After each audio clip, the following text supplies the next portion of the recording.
so da shakuwa shi yake sakawa har a yau zama wanda ba rabewa.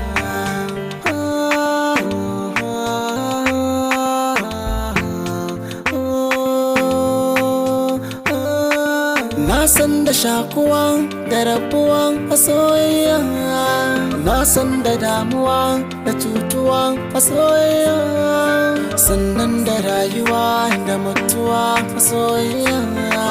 In har da takura a so samsam baya ginuwa. Na saba in nemo mata farin ciki a duniya, na saba in nemo mata farin ciki masoyiya. Kece tawa,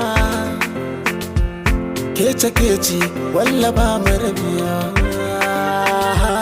Kece tawa, kece tawa.